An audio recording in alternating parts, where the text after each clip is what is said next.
कि महाराज गुरु दीक्षा का पूर्ण फल क्या है और गुरु दीक्षा का आपको फल कैसे मिलेगा। पहले बात शास्त्र क्या कहते हैं कि हम मंदिर जाते हैं और मंदिर जाकर के भजन तो करते हैं और वहां जो विग्रह बैठा हुआ है तो वह विग्रह किसका है। चलो राम का विग्रह है, कृष्ण का विग्रह है और शास्त्र में वर्णन आता है कि जो राम की मूर्ति है वही धर्म है, वही धर्म है। राम विग्रह इति धर्म। राम का जो विग्रह है वह धर्म का प्रतीक है। और जब गुरु दीक्षा लेते हैं तब हम क्या बन जाते हैं, होता। योता का अर्थ है यज्ञ करने वाला। जब गुरु दीक्षा लिए हैं, गुरु दीक्षा लेने के बाद हम पूर्ण यज्ञ करने के अधिकारी बन जाते हैं।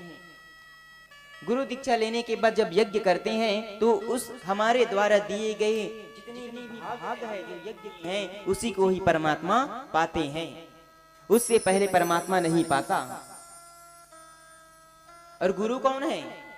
गुरु यह शरीर नहीं है, इसको केवल निमित्त बनाया है।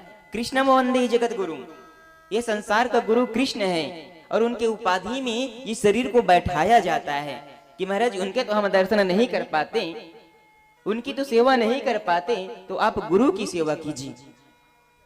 और जो गुरु एक शब्द कह रहे हैं, जो गुरु शब्द कह दिया वही ज्ञान है, वही महामंत्र है।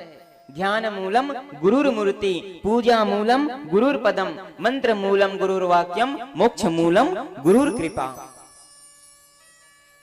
ये शास्त्र बता रहे हैं और इसी को भगवान राम भी कहे हैं। प्रथम दिन भी बताए थे कि महाराज विप्र प्रसादात् धरणी धरो हम।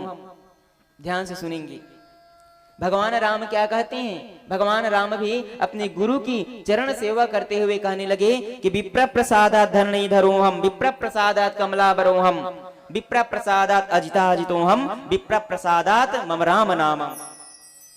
भगवान राम कह रहे हैं कि महाराज इन गुरुओं के ही आशीर्वाद से इस संसार को मैं धारण किया हूं और गुरुओं के ही आशीर्वाद से मैंने कमला की पति बना हूं, मैं कमला का पति बना हूं। विप्र प्रसादात् कमलावरोहम, कमला का वर, लक्ष्मी का वर बना हूं और लोग मुझे लक्ष्मी नारायण के नाम से जानते हैं। और क्या कहते हैं, विप्र प्रसादात् अजिता अजितो हम, विप्रों के आशीर्वाद से मैंने अनेक प्रकार के जितने बड़े बड़े युद्ध हुए हैं सभी युद्धों को जीत लिया। और विप्र प्रसादात् मम राम नामम, और गुरुओं के आशीर्वाद से, विप्रों के आशीर्वाद से मेरा नाम राम पड़ा है और लोग मेरे नाम को ही लेकर के इस संसार से, इस भव सागर से तर रहे हैं। और यह सब किसका देन है? तो कहने लगे सब गुरुओं का देन है। तो राम जी महाराज जो गुरु जो बात बताते थे महाराज उसी को महामंत्र समझ करके उसी राह पर चलते थे। इसीलिए आज राम तो नहीं है लेकिन उनका नाम चल रहा है। ये सब किसका देन है? गुरु का। इसीलिए गुरु को पूज्य बनाया गया है इस संसार में। और आज अजामिल को भी कहा गया है कि अजामिल तुम हमको दक्षिणा नहीं दे सकते ना, मत दो दक्षिणा, लेकिन हम जो एक बात कह रहे हैं उसको जीवन में अपना लेना। क्या बात? तो कहने लगे कि तुम्हारे घर में जो पुत्र का जन्म होगा तुम उस पुत्र का नाम नारायण रख देना, यही हमारा दक्षिणा हो जाएगा। और सज्जनों आज अजामिल के घर में जैसे ही एक पुत्र का जन्म हुआ है कि अजामिल उसका नाम नारायण रख दिया। जो कल तक नारायण से घृणा करते थे और जैसे ही पुत्र हुआ है कि वह शरीर से तो मोह किया, शरीर से मोह किया है, शरीर का नाम नारायण रखा है।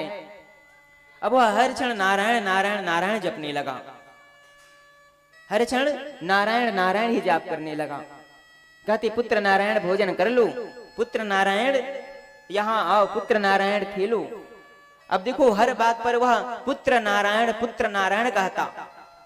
तो महाराज भाव कैसा पड़ रहा है कि वह उस नारायण को अब पुत्र के भाव से पुकार रहा है। पुत्र नारायण पुत्र नारायण पुत्र नारायण। तो सज्जनों देखिए वह गुरु ने उनको क्या आश्वासन दिया था कि अपने पुत्र का नाम नारायण रख देना। अब पुत्र का भी भाव आ गया उसमें और नारायण का भी नाम लिया जा रहा है। अब हर क्षण ऐसी प्रीति लग गई उनके अंदर कि वह नारायण नारायण नारायण ही जाप करने लगा।